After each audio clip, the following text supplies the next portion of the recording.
മനസ്സിലാക്കിക്കോളി. ഈ പള്ളി പോകുന്നത് എങ്ങനെ? അത് പിടിച്ചടക്കൽ പ്രക്രിയയാണ്. അത് ഏത് കാലത്തും നടക്കും. അതാണ് പാറക്കടവിൽ ഇപ്പൊ നടന്നുകൊണ്ടിരിക്കുന്നത്. അതാണ് കുന്നുംപുറത്ത് നടന്നുകൊണ്ടിരിക്കുന്നത്. പള്ളി പിടിച്ചെടുക്കുക, പള്ളിന്റെ സ്ഥലം പിടിച്ചെടുക്കുക.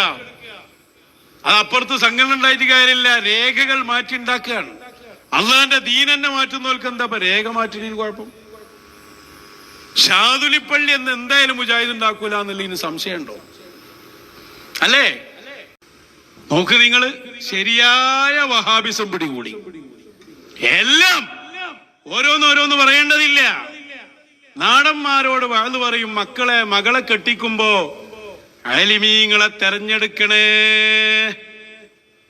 ബൽക്കെന്നെ വിശ്വാസത്തിന്റെ പല കൂട്ടത്തിൽ ഒറ്റൊന്നും ശരിയില്ല. അതുകൊണ്ട് തന്നെ ബല് തെരഞ്ഞെടുക്കലാരാ? അന്വേഷിച്ചു നോക്കി. ഏറ്റവും വലിയ പണക്കാരാരാന്നാ നോക്കി. എത്ര ശിഷ്യന്മാരുണ്ട് എന്നാ വാദം, എത്ര പ്രവർത്തകരുണ്ടെന്നാ വാദം. നാദാപുരത്തേര് ചിന്തിക്കി. എന്നിട്ട് നിക്കാഹിന്റെ ഓരോ ചടങ്ങുകളൊക്കെ നിങ്ങൾ കണ്ടതല്ലേ. ഇപ്പൊ ഞാൻ വിടണോ? ഞാൻ അത് വിടണില്ല. ഇയാള് വേറെ ആൾക്കാരോട് ഉപദേശിക്കണമെന്ന് കേട്ടു. അതെടുക്കണ കേൾക്കണല്ല.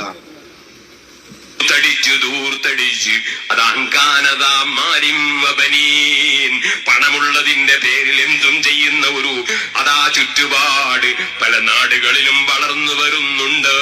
അതില്ലായ്മ ചെയ്യാതിരുന്നാൽ മുസ്ലിം ഉമ്മത്തിന് എന്തെല്ലാം മുസീബത്തുകളാണ് റബ്ബിറക്കുന്നതെന്ന് കണ്ടറിയേണ്ടി വരും കേട്ടോ.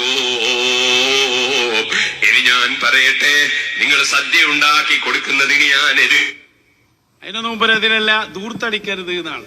സ്വന്തം കാര്യത്തിൽ മാത്രം ഇതാരും ഉപരോട് പറയാൻ പാടില്ല. നാട്ടുകാര് ചോദിക്കാണിപ്പോ. അതാ ഞാൻ പറയുന്നത്, കൗലും ഫിഅലും വലിയ വ്യത്യാസമുണ്ട്. ഇവരെ ഒന്നും മാതൃകയാക്കാൻ പറ്റിയ ടീമല്ല. ഇനി പള്ളി പിടിച്ചെടുക്കൽമെന്നാളെ നമ്മൾ തുടങ്ങിയത്. മറ്റെന്തോ ആയിക്കോട്ടെ, അയാളെ കല്യാണല്ലേ, നടത്തട്ടെ. പക്ഷെ നാട്ടുകാർക്ക് കേൾക്കാനുണ്ട്, അത് വേറെ ആയിക്കോ വന്നോളൂ. ഞാൻ പറഞ്ഞു വരുന്നത്, ഇവിടെ പള്ളി പിടിച്ചെടുക്കൽ എങ്ങനെയാ നടക്കുന്നത്? അത് ഇന്ന് പേരോടും ടീമും നടത്തുന്നുണ്ട്. അതുപോലെയാണ് ഇപ്പൊ നമ്മളെ സ്വന്തം പേരിൽ നികുതി അടച്ച് ആ സ്ഥലം ഒരു കയ്യിലാക്കി. ഇങ്ങനെയാണ് വഹാബി കയ്യിലാക്കിയത്.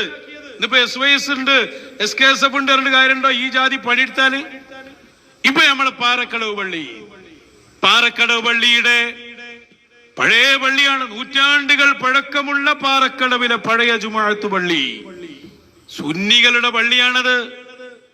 സുന്നികളുടെ പള്ളി. ആ പള്ളിയുടെ 35 സെന്റ് സ്ഥലം പേരോട് അബ്ദുറഹ്മാൻ സഖാഫിയുടെ സ്ഥാപനം കൈയടക്കി വെച്ചു. അതിന്റെ ഘട്ടങ്ങൾ എങ്ങനെയായിരുന്നു? ഒരു കാലത്ത് വാടക കൊടുത്ത കാലം ഉണ്ടായിരുന്നു. പിന്നെ കുറച്ച് കഴിഞ്ഞപ്പോ ഇയാൾ വാദിച്ചു, ആ സ്ഥലം ഞങ്ങൾ ക്യാഷ് കൊടുത്ത് വാങ്ങിയതാണ്. വാടക, ആ മഹല്ല് കമ്മിറ്റിയുമായി ഉണ്ടാക്കിയ വാടക കരാർ വരെ എന്റെ കയ്യിലുണ്ട്. ഇതൊക്കെ ഇപ്പൊ ആർക്കും കിട്ടുമല്ലോ. വിവരാവകാശ നിയമപ്രകാരം ഏതും ആർക്കും കിട്ടും. അപ്പൊ ഇവിടെ നിങ്ങൾ ചിന്തിച്ചു നോക്ക്, ഈ സ്ഥലം കൈയടക്കി വെച്ചു. 35 സെന്റ് സ്ഥലം പള്ളിയുടെ. സാധാരണക്കാരായ നാടന്മാരുടെ ഒരു ഈമാൻ, ഒരു പള്ളിയുടെ ഒരു ഓല എടുക്കുമ്പോ എത്ര ഭയപ്പെടും നമ്മള്. പള്ളിയിൽ ആ കമ്മിറ്റിക്കാര് അവര് പറഞ്ഞ സംസാരമൊക്കെ, ഞങ്ങൾ പള്ളിയുടെ സ്ഥലത്തുകൂടി നടന്നു പോകുമ്പോ ഞങ്ങളുടെ കാലിൽ പള്ളിയുടെ ഒരു മണ്ണായി പോകോ ചെരുപ്പിൽ എന്നുവരെ ഭയപ്പെട്ട ഞങ്ങളിത് നോക്കണ്. അവര് സോഷ്യൽ മീഡിയയിൽ വന്ന് പറയുന്ന സംസാരങ്ങൾ അതൊക്കെ. അങ്ങനെ ലാസ്റ്റ് പാറക്കടവിൽ ഇയാൾ പരിപാടി വെച്ച് പേരോട് പറഞ്ഞു, ആ സ്ഥലം ഞങ്ങൾ പൈസ കൊടുത്തു വാങ്ങിയതാണെന്നുള്ളിടത്തെത്തി. കേസായി. വഖഫ് ബോർഡിൽ വാദങ്ങൾ അങ്ങോട്ടും ഇങ്ങോട്ടും കേട്ടു. കഴിഞ്ഞ ദിവസം വഖഫ് ബോർഡിന്റെ വിധി വന്നു. എന്താ വിധി? അത് വഖഫ് ചെയ്ത സ്ഥലമാണ്, പേരോടും ടീമും കയ്യേറിയതാണ്. നീ വഷളാകാൻ വേറെ എന്തെങ്കിലും പോണോ? ഞങ്ങൾ അവിടെ നിന്ന് പ്രസംഗിച്ചപ്പോ ഞങ്ങൾക്കെന്തോ പ്രശ്നമുണ്ട് എന്ന് കരുതിയത്. പള്ളിയുടെ സ്ഥലം അന്യായമായി പിടിച്ചടക്കി. അന്നത്തെ അയാളുടെ പ്രസംഗം കേട്ടോളൂ. അയാളുടെയാണെന്ന് പറയുന്ന പ്രസംഗം ഒന്ന് കേൾപ്പിച്ചു കൊടുക്കും. 2-3 നമ്പർ സ്ഥലങ്ങൾ മറ്റ് പലർക്കും അവർ കൈവിട്ട് ഒഴിഞ്ഞു കൊടുക്കുകയും ശേഷക്കാർ കൈവശം വിട്ടു വാങ്ങുകയും അതിലെ പട്ടികയിലെ ബാക്കിയായ 4-ാം നമ്പർ സ്ഥലത്തിന്റെ അവകാശങ്ങൾ പൂർണ്ണമായി ബിയ്യ എന്നവർക്ക് സ്വന്തമായി വിട്ടുകിട്ടിയതും അവർ നികുതി അടച്ച് കൈവശം വെച്ച് വന്നതും ആയിരുന്നു. പ്രസ്തുത സ്ഥലം 1-ാം പ്രതി കീഴിൽ സ്ഥാപനങ്ങൾ നിർമ്മിച്ചു നടത്തുന്നതിനു വേണ്ടി നനസിറാജുലുദ ബിയ്യയോട് 1-ാം പ്രതി സ്ഥാപനത്തിനു വേണ്ടി നനസിറാജുലുദക്ക് വേണ്ടി ആയതിന്റെ ജനറൽ സെക്രട്ടറി പുറത്തുമടത്തിൽ അബ്ദുറഹ്മാൻ മുസ്ലിയാർ 1995 ജൂൺ 15-ാം തീയതി മുഴുവൻ പ്രതിഫല സംഖ്യയായ വില നൽകി കൈവശം വാങ്ങിയതും ബിയ്യ അവർക്കുള്ള അവകാശം കൈവിട്ടു ഒഴിഞ്ഞു. അവകാശമായി ക്യാഷ് കൊടുത്ത് സിറാജുലുദക്ക് വാങ്ങിയതാണ്. ഞാൻ അന്ന് പാറക്കളവെന്ന് ചോദിച്ചിരുന്നു, ക്യാഷ് കൊടുത്ത് വാങ്ങിയ സ്ഥലമാണെങ്കിൽ എന്തിനാ താങ്കൾ വാടക കൊടുത്തത്? വാടക കരാർ ഞങ്ങളുടെ കയ്യിലുണ്ട്. ആ മഹല്ല് കമ്മിറ്റിയുടേതാണ് എന്നതിന് തെളിവല്ലേ ഇയാൾ വാടക കൊടുത്തുന്നത്? പിന്നെ പോയി വഖഫ് ബോർഡിലും ബാധിച്ചു, ഞങ്ങള് ക്യാഷ് കൊടുത്ത് വാങ്ങിയതാണ്. വഖഫ് ബോർഡിന്റെ വിധി വന്നു കഴിഞ്ഞ ദിവസം വിധിയുടെ പകർപ്പ് കാണിച്ചു കൊടുക്ക്. അതാ അതിൽ കൃത്യമായി പറയുന്നുണ്ട്. എന്റെ മലയാളം ഞാൻ പറയാം. 31/10/2025 കേസ് പരിഗണിച്ചു.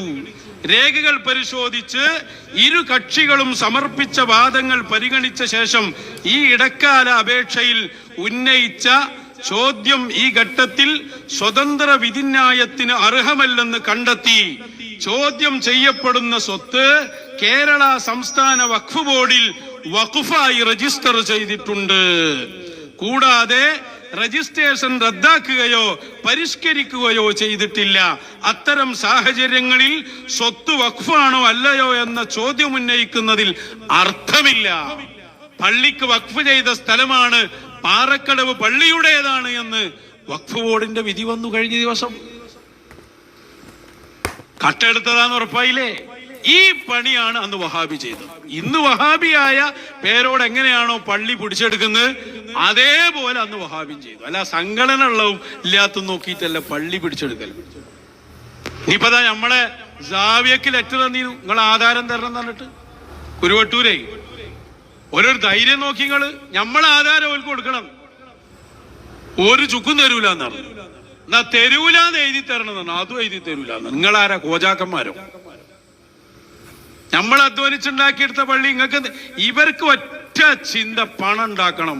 അവിടെ ഹലാലുല്ല നോളജിറ്റി ഒക്കെ അതിന്റെ തെളിവല്ലേ? ആ പൈസ ഇല്ലാത്ത കാലത്ത് കുറച്ച് ആദർശമെങ്കിലും ഉണ്ടായിരുന്നു. പൈസ ഇങ്ങോട്ട് കൂടിയപ്പോ എന്ത് ആദർശം? എവിടെ ആദർശത്തിന്റെ കഥ? അപ്പൊ ഇതാണ് ഞാൻ പറയുന്നത്. ഇപ്പൊ തന്നെ ഞങ്ങൾ കാസർഗോഡ് മുതൽ അങ്ങ് തിരുവനന്തപുരം വരെ ഒരു കണക്കെടുത്തപ്പോൾ 35 പള്ളികൾ, അതുപോലെ തന്നെ 46ഓളം മദ്രസകൾ, ഇതൊക്കെ നിങ്ങൾ വ്യാജരേഖയുണ്ടാക്കി AP വിഭാഗം തട്ടിയെടുത്തിട്ടുണ്ട്. ഞാൻ അത് മാത്രം പറയാൻ ഒരു പ്രസംഗം വരുന്നുണ്ട്, അതായിരിക്കട്ടെ. നിങ്ങൾ അങ്ങനെ വിടാൻ കണ്ടിട്ടില്ല. എന്താ ഇപ്പൊ വല്ല വിചാരണ? ഏത് വിഷയത്തിലും അങ്ങനെ തന്നെയുള്ളത്. അപ്പൊ ഇതാണ് ഇപ്പൊ ഇതിന്റെ ഒക്കെ ഒരു അവസ്ഥ ഉള്ളത്. പിന്നെ നമുക്കെതിരെ നടത്തുന്ന ഇവരുടെ ആരോപണങ്ങൾ എന്താ? ഇക്കാലം വരെ ഏറ്റവും പറയാൻ കഴിഞ്ഞ്? നമ്മളേതെങ്കിലും പള്ളി തട്ടിയെടുത്ത് കാണിക്കാൻ കഴിഞ്ഞോ? നമ്മളേതെങ്കിലും മദ്രസന്റെ സ്ഥലം ആവശ്യമില്ലാത്ത രൂപത്തിൽ ഇടപെട്ട് ഇങ്ങോട്ട് വാങ്ങിയോ? ഒന്നും ഉണ്ടായിട്ടില്ല. ഹബീബായ മുത്തു റസൂൽ സ്വല്ലല്ലാഹു അലൈഹി വസല്ലം തങ്ങളെ സംബന്ധിച്ച് നമ്മൾ എന്തോ പറഞ്ഞു? നമ്മൾ റസൂലുള്ളാഹിനെ ഏറ്റവും ഉന്നതമായിട്ടാണ് സംസാരിച്ചത്. നമ്മള് മനസ്സ് തുറന്ന് സംസാരിച്ചു. ഇവിടെന്തോ ശൈഖ് മുരീദ് കളിയോ ത്വരീഖത്ത് അല്ലെങ്കിൽ അതുപോലെയുള്ള സംഭവമോ എന്ന് കരുതി ഇതിനെ എന്തോ ആക്കാൻ നോക്കണ്ട. ഇത് EK ഉസ്താദ് പഠിപ്പിച്ച വഴിയാണ്.